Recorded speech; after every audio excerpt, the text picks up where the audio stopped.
Radio Sucesos 101.7 FM presenta su noticiero Sucesos con Milton Pérez y Verónica Larrea. Un periodismo libre para una democracia plena. Los hechos y las opiniones de los sucesos que marcan nuestro tiempo.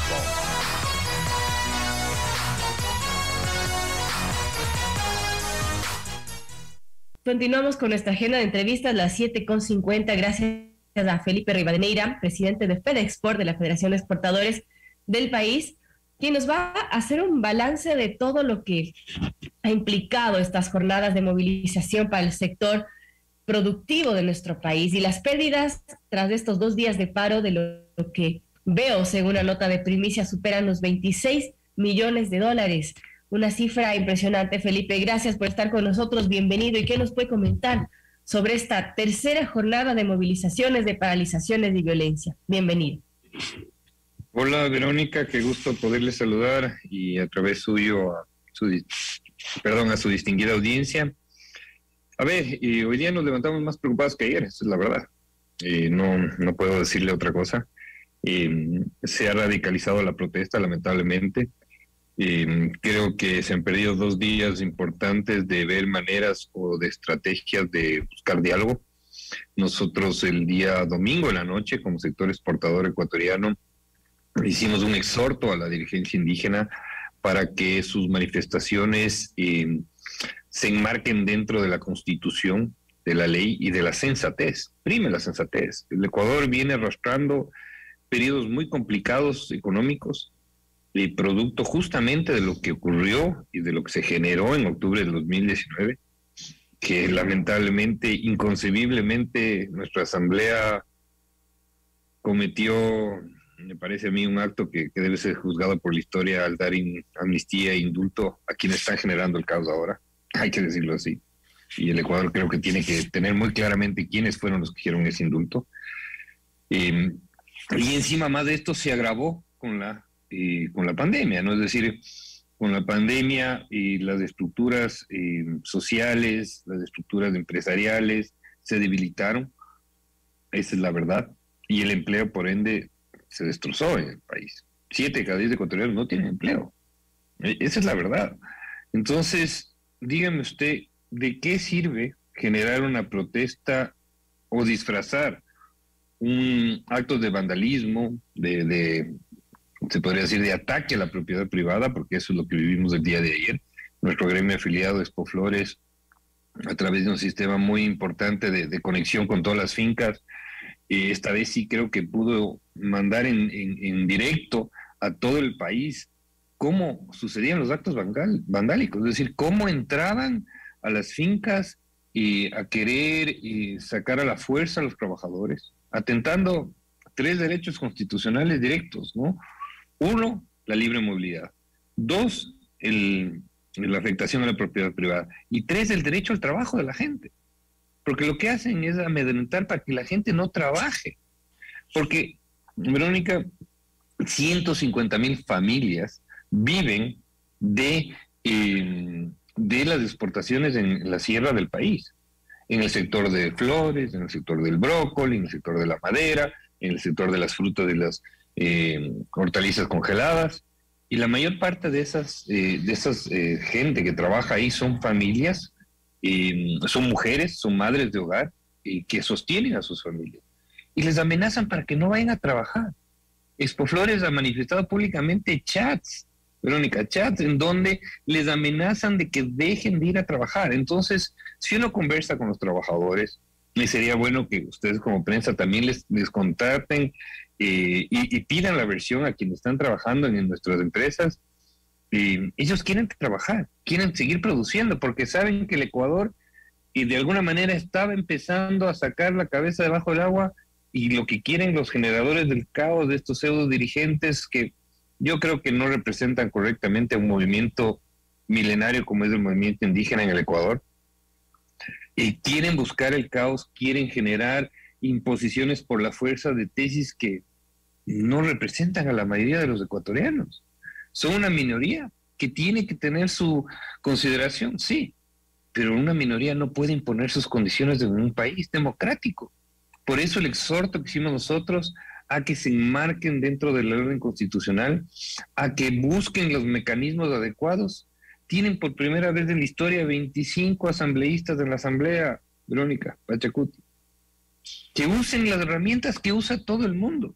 Cuando el sector exportador requiere un mecanismo, requiere una ayuda del Estado, requiere algún mecanismo diferente, sigue los canales oficiales. Aquí no, aquí se está acostumbrando y habrá que ver cuál es el verdadero interés detrás de esto, porque claro, hace una semana nuestra preocupación principal era la seguridad y ahora la lucha contra el narcotráfico. ¿Y qué está pasando esta semana con eso, Verónica? Cuando tenemos a toda la fuerza pública tratando de restablecer el orden social. ¿Qué estarán haciendo los delincuentes, los narcotraficantes en estos momentos? ¡Viva la fiesta! Porque no hay quien les controle. Entonces hay que realmente tratar de buscar y irnos para atrás y como ecuatorianos, creo yo, repudiar cualquier acto de violencia. No podemos que lo que pasó en el octubre de 2019 se vuelva el modus operandi de cualquier protesta social y manifestación social. Que dicho sea de paso, como sector privado defendemos como el que más cualquier expresión de manifestación social, pero siempre y cuando sea coordinada con la fuerza pública, sea estructurada dentro de los canales constitucionales, pero no se puede volver un modus operandi en el país y creo que todo el Ecuador tiene que repudiar los actos de violencia y vandalismo de una vez por todas. Así es, Felipe. Y bueno, lo que ha sucedido en estos 2 días de movilizaciones, de bloqueo de más de 87 días, los ataques, lo que usted menciona, a las fincas, a las plantas de producción, así como amenazas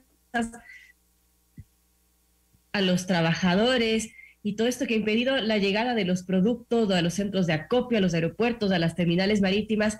Esto suma en pérdidas unos 26 millones. ¿Qué podemos esperar de los siguientes días? Tal y como están las cosas, preocupan y el sector productivo del país tendrá que seguir perdiendo a causa de estas jornadas violentas. A ver, es lamentable tener, Verónica, que hablar de pérdidas. ¿Por qué tenemos que hablar de pérdidas en este país? Es increíble. Yo entiendo su pregunta, pero créame que me sale como sentimientos de frustración, ¿no? Ayer en la rueda de prensa que dimos como sector productivo en pleno del país, justamente una pregunta era, en octubre del 2019 el Ecuador tuvo que afrontar pérdidas de 800 a 1.200 millones de dólares. Cuando lo que hablamos hace un momento, cuando no hay trabajo en el Ecuador y tenemos que volver a hacer un análisis en este espacio o en todas las radios, perdónenme, de cuántas pérdidas vamos a tener. O sea, es realmente ilógico, sale del raciocinio normal de un país que quiere progresar. La inestabilidad no genera progreso. El Ecuador para recuperarse tiene que producir más, vender más y exportar más. Eso lo hemos dicho siempre y ahora tenemos que hacer un análisis de que, claro, lamentablemente eso es lo que tenemos que hacer. Cada día que pasa de esto, hay, según el cálculo que tenemos nosotros, 3.2 millones de dólares se pierden. Cada día que pasa. Y eso de lo que nosotros podemos calcular. Pero ve usted Quito, ve usted Guayaquil. Ayer conversamos con nuestros colegas de Guayaquil. El centro de Guayaquil a partir de las 2 de la tarde ya está cerrado. Entonces, ¿quién le responde al señor dueño del comercio que tiene el restaurante, que tiene el sitio de, no sé, una cafetería o lo que fuere, o quien tiene que vivir del día a día? Del día a día. Porque cuando hay este tipo de caos ya no hay comercio. Entonces, habrá que hacer esperemos, Verónica, y le juro que quiero tratar de ser positivo en el sentido de que no tengamos que estar haciendo un análisis al final de esta semana o de la siguiente semana de cuántos millones de dólares perdió la economía del país. Porque si usted ve, uno de los principales problemas que se queja la dirigencia indígena es el costo de la vida. Claro, si se sigue perdiendo plata, el costo de la vida se incrementa, pues. El empleo se destruye. Esa es la realidad. Entonces, más bien, ojalá exista una voluntad, y aquí el gobierno también tiene que hacer su trabajo porque está en el poder, y quien está en el poder tiene que ejercer el poder de ir a territorio y buscar la solución. Porque el Ecuador no se puede dar un lujo de perder un solo dólar ni un solo momento de la economía del Ecuador, porque necesitamos recuperar el empleo, necesitamos recuperar la senda del crecimiento, que en este último año algo habíamos conseguido, a pesar de todos los inconvenientes, a pesar de los problemas estructurales que tiene el Ecuador, que hay que seguir trabajando. Entonces, hacer un exhorto para el diálogo, de lado y lado. Es decir, no podemos permitir que no haya diálogo, primero. Segundo, repudiar totalmente cualquier acto de vandalismo. Y tercero, tampoco se puede pretender aceptar como Ecuador la imposición de una minoría por la fuerza y todo el daño que se le hace. Yo creo que tenemos que dejar claramente establecido eso, ¿no? Muy importante lo que menciona Felipe.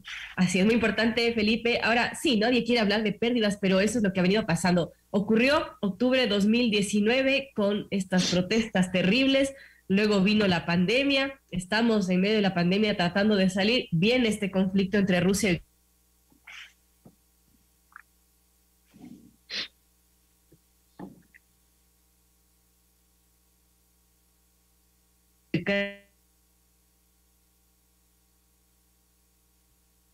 Creo que me congelé, Verónica, no le escucho bien. Ucrania que quiera un activo. Entonces, todo del lado de los indígenas de que no quieren ceder ante nada prácticamente. Sí, no, y además yo no entiendo qué visión de país quieren ellos, ¿no? Yo creo que hay dos contraposiciones, ¿no? El Ecuador que quiere salir adelante y el Ecuador que quiere quedarse en el pasado y quiere vivir del caos. Yo creo que el Ecuador que quiere salir adelante trabajando, esforzándose más, buscando atender los problemas sociales, porque esa es una realidad. Hay desigualdades sociales que hay que afrontarlas a través de la generación de empleo, a través de la generación de programas sociales. Eso es una realidad. Pero eso se lo hace con orden. En cambio, dígame usted, ¿qué se consigue con las pretensiones del señor Issa? Yo no entiendo. O de los dirigentes, no individualicemos el nombre, de los dirigentes actuales del movimiento indígena. ¿Qué se consigue? Ya lo vivimos en octubre.